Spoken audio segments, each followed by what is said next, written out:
Hello everyone. In last video we were discussing about the emission spectrum of hydrogen atom. Hydrogen atom के emission spectrum के बारे में हम लोग study कर रहे थे और हमने रेडबर्ग्स फॉर्मूला भी स्टडी किया था. ठीक है, आज हम स्टार्ट करेंगे limitations of Rutherford's model of atom. हम लोगों ने रदरफोर्ड्स मॉडल स्टडी किया था, लेकिन आपको पता है कि उस मॉडल की भी कुछ लिमिटेशंस थी. उसके बाद ही क्या मिला था हमें? बोर्ड्स मॉडल ऑफ एटम मिला था. तो इसकी मेन 3 लिमिटेशंस थी हमारे पास में. फर्स्ट लिमिटेशन क्या थी इसकी? देखिए, इनएबिलिटी टू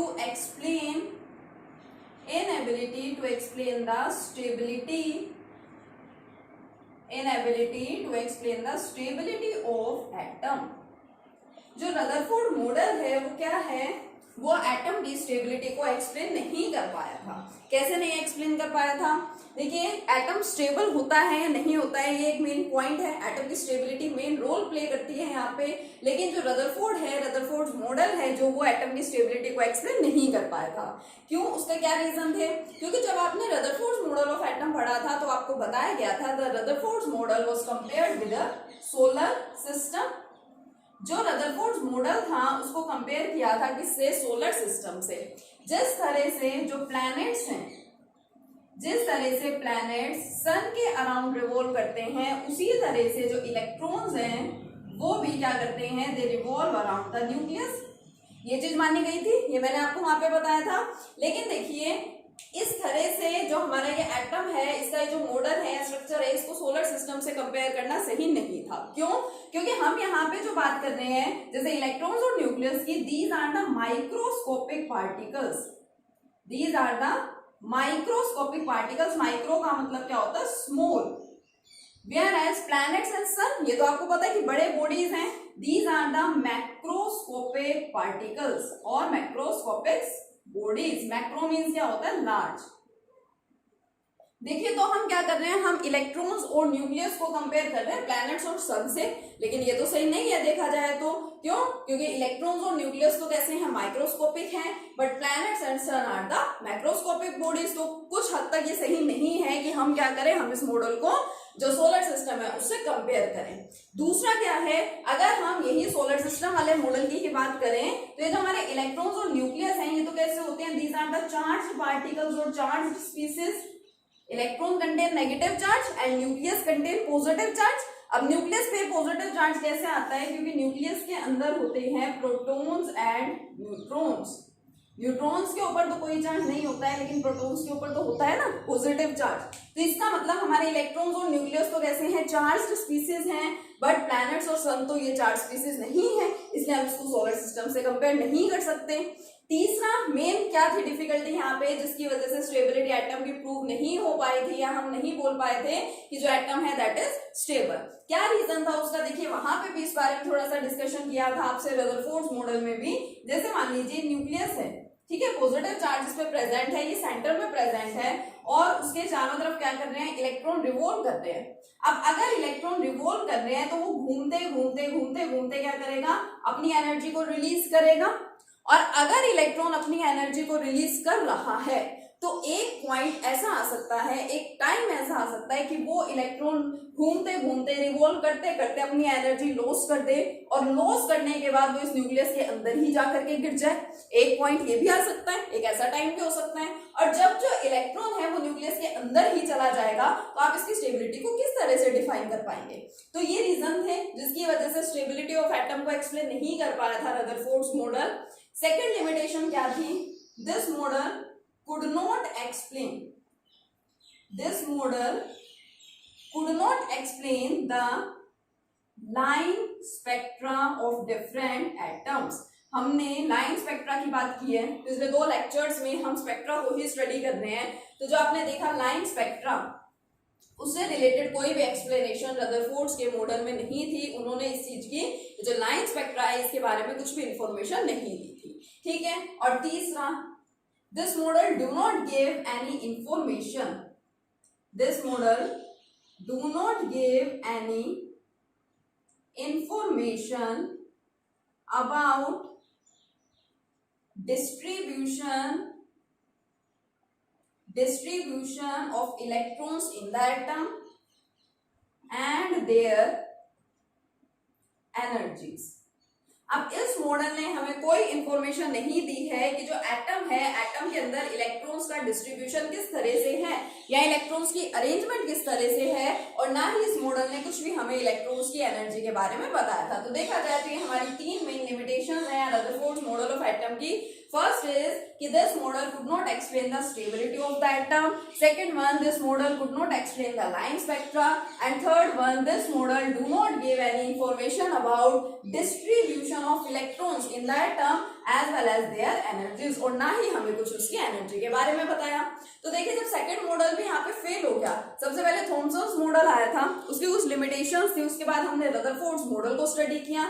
अब रदरफोर्ड मॉडल ने एक बहुत इंपॉर्टेंट डिस्कवरी की, एक तरह से देखा जाए तो the model led to the discovery of the nucleus. Nucleus की डिस्कवरी यहीं से हुई थी, रदरफोर्ड मॉडल से ही, ठीक है। लेकिन इसकी कुछ लिमिटेशंस भी थी। अब अगर सेकंड मॉडल की भी क्या आ गई है, लिमिटेशन आ गई, so there is the need for third model, तीसरा मॉडल की रिक्वायरमेंट है, इसलिए इसके बाद आया नेक्स्ट हमारे पास बोर मॉडल, ठीक है। तो रदरफोर्ड मॉडल की लिमिटेशंस को स्टडी करने के बाद अब हम स्टडी करते हैं बोर्स मॉडल ऑफ एटम। काफी इंपॉर्टेंट मॉडल है, देखिए। तो अब हम लोग स्टडी करते हैं बोर्स मॉडल ऑफ एटम। 1913 में बोर ने एक बहुत इंपॉर्टेंट मॉडल दिया था, ठीक है, Bohr's model of atom, which was first of all applied on hydrogen atom। ये सबसे पहले इसकी एक्सप्लेनेशन हाइड्रोजन एटम के लिए ही दी गई थी, and this model is applicable for hydrogen atom, या हम ये बोल सकते this model was applicable for hydrogen atom as well as the hydrogen like species, hydrogen and hydrogen like species. अब सबसे पहले तो आप यहाँ पे हाइड्रोजन लाइक स्पीसीज का मतलब समझिए। हाइड्रोजन लाइक स्पीसीज का मतलब क्या है कि वो स्पीसीज जो हाइड्रोजन के जैसी ही दिखाई देती हैं, बट हाइड्रोजन के जैसे दिखाई देने का मतलब क्या है कि जितने इलेक्ट्रॉन्स हाइड्रोजन में प्रेजेंट हैं उतने ही इलेक्ट्रॉन्स यहाँ पे भी प्रेजेंट होंगे जब किसी और स्पीसीज में, तो उसे हम क्या बोलेंगे, हाइड्रोजन लाइक स्पीसीज। और ऐसा कैसे हो सकता है, देखिए अगर मैं बात करूं He पॉजिटिव, तो हीलियम है, हीलियम का एटॉमिक नंबर होता है 2, ठीक है। हीलियम के अंदर इलेक्ट्रॉन्स भी कितने होते हैं, 2, लेकिन +1 चार्ज रिप्रेजेंट कर रहा है कि 1 इलेक्ट्रॉन का यहाँ पे लॉस हो गया, तो इसके अंदर कितना इलेक्ट्रॉन है, 1 इलेक्ट्रॉन, ठीक है। हाइड्रोजन में कितना इलेक्ट्रॉन होता है, 1 इलेक्ट्रॉन। तो हम क्या बोल सकते हैं, this species is hydrogen like species, क्योंकि हाइड्रोजन जैसा ही है, मतलब हाइड्रोजन में 1 इलेक्ट्रॉन है, इसमें भी 1 इलेक्ट्रॉन है। अगर मैं बात करूं Ni2 पॉजिटिव, लिथियम डाइपॉजिटिव, तो ये भी हाइड्रोजन लाइक स्पीसीज ही कहलाएगी। क्यों, क्योंकि लिथियम के अंदर तो इलेक्ट्रॉन्स होते हैं 3, लेकिन 2 पॉजिटिव का मतलब 2 इलेक्ट्रॉन्स का लॉस हुआ है, अब कितने इलेक्ट्रॉन बच गए इसमें, 1 electron, so it is also a hydrogen like species, ठीक है।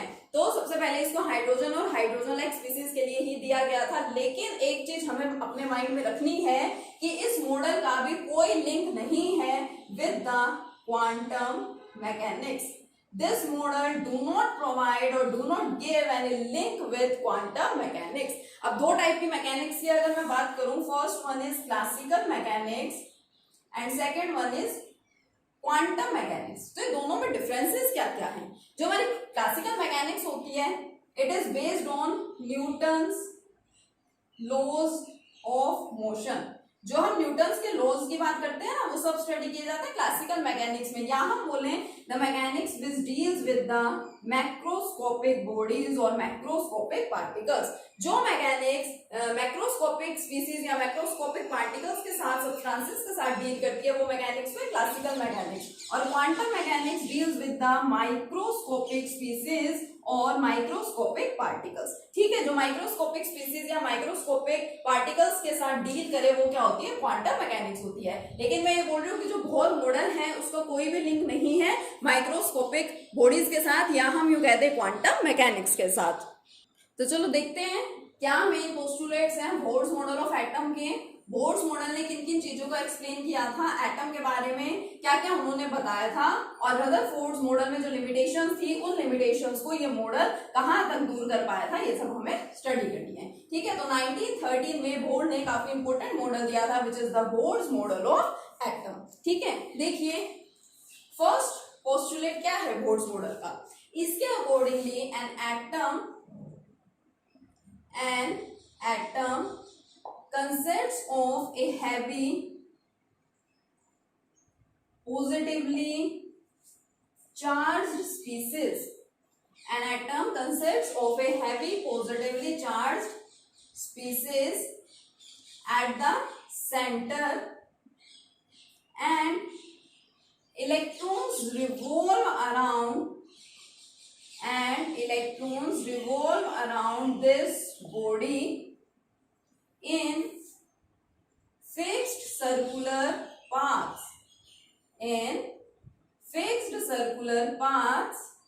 called orbits और shells। ये सब आपने पढ़ रखा है 9th क्लास में कि बोर मॉडल ऑफ एटम का जो फर्स्ट पोस्टुलेट था, ठीक है, जो फर्स्ट पॉइंट था बोर्स मॉडल ऑफ एटम का वो क्या था, an atom consists of a heavy positively charge species at the centre. Means atom के सेंटर में क्या प्रेजेंट होता है, एक heavy positively charge species present होती है। और वो पॉजिटिवली चार्ज स्पीसीज कौन सी है आपको पता भी है, न्यूक्लियस। ठीक है, न्यूक्लियस सेंटर में प्रेजेंट होता है and electrons revolve around this body, या इसको आप बोल सकते हैं कि जो इलेक्ट्रॉन है वो न्यूक्लियस के अराउंड रिवॉल्व करते हैं फिक्स्ड सर्कुलर पाथ्स में। और इन फिक्स्ड सर्कुलर पाथ्स को क्या बोला गया है, ऑर्बिट्स या फिर शेल्स इनको बोलते हैं। ठीक है, क्या है, देखो ये न्यूक्लियस है, पॉजिटिवली चार्ज बॉडी, और इसके चारों तरफ इलेक्ट्रॉन्स जो हैं वो सर्कुलर पाथ्स के अंदर रिवॉल्व करते रहते हैं। ठीक है, यहाँ पे इलेक्ट्रॉन्स हैं, इसी तरह से यहाँ पे इलेक्ट्रॉन है, नेक्स्ट शेल के अंदर इलेक्ट्रॉन्स प्रेजेंट होंगे। आया समझ में? तो ये तो क्या है, जो सेंटर में है इट इज द न्यूक्लियस, और ये जो जहां पे इलेक्ट्रॉन्स रिवॉल्व कर रहे हैं फिक्स्ड सर्कुलर पाथ्स, ये क्या है, ऑर्बिट्स है या शेल्स है, जिसको आप बोलते हैं कि फर्स्ट ऑर्बिट, सेकंड ऑर्बिट, या first shell, second shell and so on. और आप लोग ये भी बोलते हैं जो फर्स्ट शेल है उसको आप क्या बोलते हैं, K, L, M and so on, चलते जाते हैं इसी तरह से आगे। लेकिन क्या कभी आपने ये सोचा है कि आपकी जो फर्स्ट शेल है उसको हम के से ही क्यों डिनोट करते हैं? ठीक है, अगर हम अल्फाबेट्स की बात करें तो ए इज द फर्स्ट अल्फाबेट ना, हमें ए को लेके चलना चाहिए था कि ए बी सी डी इस तरह से क्या है, ये डिफरेंट शेल्स हैं या फिर ऑर्बिट्स हैं। लेकिन ऐसा नहीं है, हम यहाँ पे स्टार्ट करते हैं के से। इसका क्या रीजन है? ठीक है, बहुत इंपॉर्टेंट पॉइंट है यहाँ पे नोट करने का कि why we start this from the alphabet K and not with alphabet K. क्या रीजन है, what is the reason behind it? अब इसके पीछे देखिए क्या रीजन है कि जो फर्स्ट शेल है वो सबसे अंदर प्रेजेंट है, न्यूक्लियस के सबसे नजदीक, सबसे करीब, तो फर्स्ट शेल या फर्स्ट ऑर्बिट ही है ना। यानी जो फर्स्ट शेल है it is the inner most shell. ठीक है, और अगर हम ग्रीक लैंग्वेज की बात करें, ग्रीक वर्ड्स की बात करें, तो उसके लिए ग्रीक वर्ड में जो इनर है, इनर के लिए वर्ड यूज होता है kernel, and the initial of kernel is letter K. That's why ये जो फर्स्ट शेल है इसको हमने के से डिनोट किया है, not with the alphabet A. क्यों? क्योंकि इसका मतलब क्या है कि it is the inner most shell, सबसे अंदर प्रेजेंट है, न्यूक्लियस के सबसे क्लोज है, सबसे नजदीक है। इनर मोस्ट, इनर का मतलब होता है कर्नेल। जो ग्रीक लैंग्वेज है, दूसरी लैंग्वेजेस के वर्ड्स से इनको काफी कंपेयर किया जाता है साइंस में, आप लोग जानते हैं। ठीक है, तो उसके लिए हम वर्ड यूज करते हैं कर्नेल, और कर्नेल का इनिशियल यानी उसका फर्स्ट लेटर क्या है, के है। ठीक है, इसलिए हम इसको के से रिप्रेजेंट करते हैं, ए से रिप्रेजेंट नहीं करते। और के के बाद कंटिन्यूटी में चलता जाएगा फिर के, एल, एम, एन, सो। ठीक है, तो ये फर्स्ट मेन पॉइंट है आपका, फर्स्ट पोस्टुलेट है बोर्स मॉडल ऑफ एटम का। सेकंड पोस्टुलेट क्या कहता है? सेकंड पोस्टुलेट ये बताता है कि ऐसा कभी भी नहीं होता कि अगर आप बात कर रहे हैं हाइड्रोजन की, ठीक है, तो हाइड्रोजन के अंदर इलेक्ट्रॉन तो एक ही प्रेजेंट है, लेकिन ऐसा नहीं है कि हाइड्रोजन एटम के अंदर ऑर्बिट एक ही प्रेजेंट होता है या एक ही शेल होती है और कोई शेल्स प्रेजेंट होती ही नहीं है। ठीक है, शेल्स तो बहुत सारी होती हैं, लेकिन इलेक्ट्रॉन कौन सी शेल में प्रेजेंट होता है, इलेक्ट्रॉन उसी शेल के अंदर प्रेजेंट होगा जिसके लिए एक पोस्टुलेट गिवन है, mvr is equal to nh/2π। mvr क्या है, एंगुलर मोमेंटम। जो इलेक्ट्रॉन है वो उसी शेल के अंदर प्रेजेंट होगा जिस शेल के लिए एंगुलर मोमेंटम, लिख देती हूं मैं इसको, क्या है ये, एंगुलर मोमेंटम। जिस शेल के लिए angular momentum will be the integral multiple of h/2π, उसी शेल के अंदर इलेक्ट्रॉन्स क्या होते हैं, प्रेजेंट होते हैं। इससे हमें एक मेन पॉइंट का, एक मेन पोस्टुलेट का भी पता चलता है। ये पोस्टुलेट हमें ये बता रहा है कि angular momentum is the integral multiple. ये इंटीग्रल मल्टीपल है किसका, h/2π का। n की वैल्यू तो कुछ भी हो सकती है, 1, 2, 3 एंड सो ऑन। ठीक है, तो इस तरह से हम ये बोल सकते हैं कि एंगुलर मोमेंटम को यहाँ पे फिक्स लिया गया है, और फिक्स के लिए हम वर्ड यूज करते हैं क्वांटाइज्ड। तो इसका एक मेन पोस्टुलेट क्या है कि according to Bohr model of atom the angular momentum is quantized और हैज फिक्स्ड वैल्यू। ठीक है, फिक्स वैल्यू किसकी होती है? एंगुलर मोमेंटम की। लेकिन उसके साथ साथ उन्होंने ये भी कहा कि जो इलेक्ट्रॉन्स है, ठीक है, या हम यूं कहें कि जो इलेक्ट्रॉन्स है वो रिवॉल्व कहां पे करने हैं? ऑर्बिट्स में ही रिवॉल्व करने हैं। ठीक है, electrons are revolving, electrons are revolving in the orbits, orbits में वो रिवॉल्व कर रहे हैं, लेकिन एक पर्टिकुलर ऑर्बिट की जो एनर्जी है, energy of a particular orbit is fixed और क्वांटाइज्ड। जो डिफरेंट ऑर्बिटल ऑर्बिट्स हैं उन ऑर्बिट्स की एनर्जी भी क्या होती है? फिक्स होती है या फिर क्वांटाइज होती है। जैसे मान लीजिए इलेक्ट्रॉन फर्स्ट शेल के अंदर रिवॉल्व कर रहा है, ठीक है, फर्स्ट ऑर्बिट के अंदर या के शेल के अंदर प्रेजेंट है, तो इसकी एनर्जी क्या होती है? यहाँ पे फिक्स होती है। जब तक इलेक्ट्रॉन यहाँ पे मूव करता रहेगा उसकी एनर्जी में कोई चेंज नहीं होगा, उसकी एनर्जी क्या रहेगी? फिक्स रहेगी। रदरफोर्ड मॉडल की लिमिटेशन एक यहीं से दूर होगी ना, सॉल्व होगी प्रॉब्लम। क्यों? क्योंकि रदरफोर्ड मॉडल स्टेबिलिटी को एक्सप्लेन क्यों नहीं कर पा रहा था? क्योंकि उस मॉडल के अकॉर्डिंगली इलेक्ट्रॉन रिवॉल्व करता रहेगा, अपनी एनर्जी का लॉस करता रहेगा और एक टाइम पे आकर के न्यूक्लियस के अंदर ही गिर जाएगा। ठीक है, लेकिन ये मॉडल उस लिमिटेशन को दूर कर रहा है। क्या कह रहा है ये मॉडल? कि इलेक्ट्रॉन इसके अंदर एक पर्टिकुलर ऑर्बिट में जब तक वो रिवॉल्व करता रहेगा उसकी एनर्जी क्या रहेगी? फिक्स रहेगी इन एनी पर्टिकुलर ऑर्बिट। और इसके लिए बोर ने एनर्जी का एक फॉर्मूला भी दिया जिसको बोर्स फॉर्मूला बोला जाता है। बोर्स फॉर्मूला भी है एनर्जी के लिए। ठीक है, ये एनर्जी एन का मतलब for nth orbit. First orbit है तो 1, सेकंड है तो 2, 3, 4। ठीक है, क्या वैल्यू दी उन्होंने एनर्जी की? -2 पाई स्क्वायर m e की power 4 upon n square h square.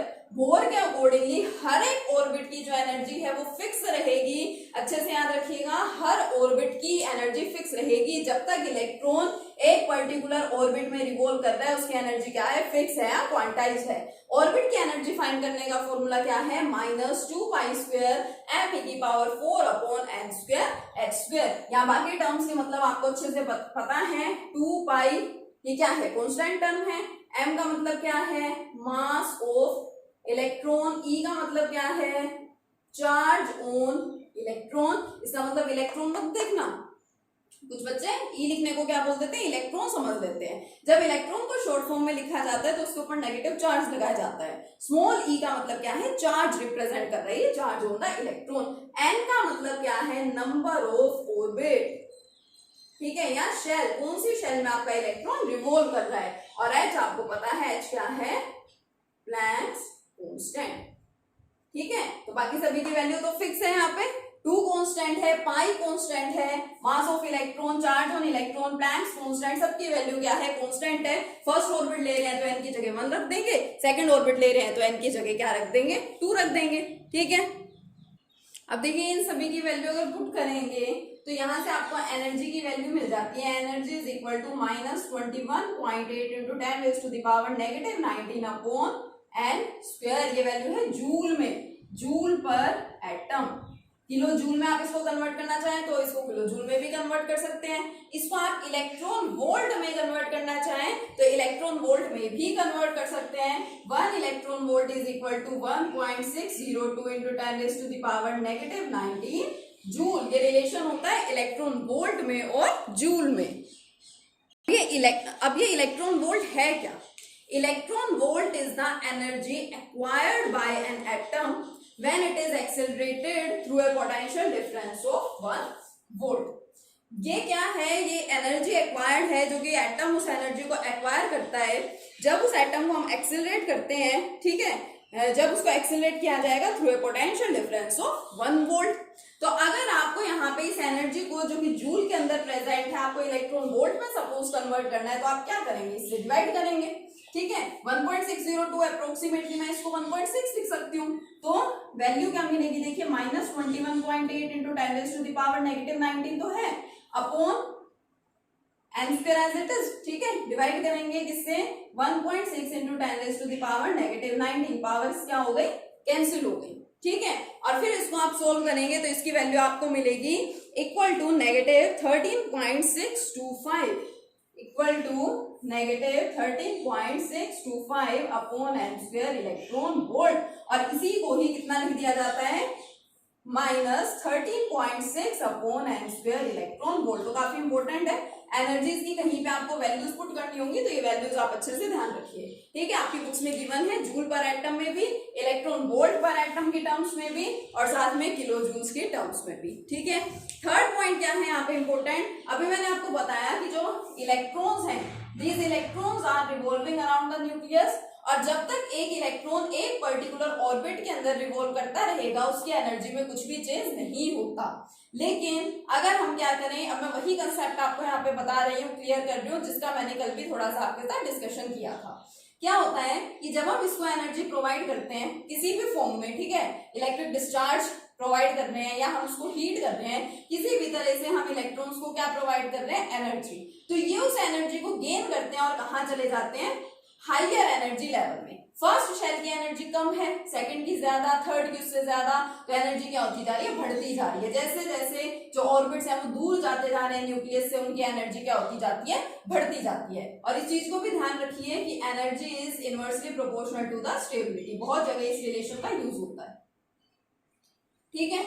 तो क्या हो गया, अब ये इलेक्ट्रॉन यहां चला जाएगा, इसको मैंने बोला था ये क्या है, ground state and it is the excited state. Electron excite हो गया और वो कहां चला गया, एक्साइटेड स्टेट में चला गया एनर्जी गेन करके, ठीक है। सपोज यहाँ पे उसकी एनर्जी थी E1, यहाँ पे उसकी एनर्जी है E2, but excited state is unstable, तो वो वापस से कहाँ पे आना चाहेगा, ग्राउंड स्टेट में, तो वापस आ जाएगा। जितनी एनर्जी उसने एब्जॉर्ब की थी उतनी ही एनर्जी को वो क्या करता है, रिलीज भी करता है, इमिट कर देता है, और इन दोनों एनर्जीज के बीच में जो डिफरेंस है उसको हम रिप्रेजेंट कर देते हैं by delta E, and delta E is equal to E2 minus E1। ये क्या है, चेंज इन एनर्जी। E1 और E2 की एनर्जी में जो चेंज है उसको डेल्टा ई से हम क्या करते हैं, रिप्रेजेंट करते हैं। देखो अब हमने एक बहुत इंपॉर्टेंट टर्म पढ़ रखी है, एक बहुत इंपॉर्टेंट रिलेशन पढ़ रखा है फ्रॉम प्लैंक्स क्वांटम थ्योरी की energy is directly proportional to the frequency.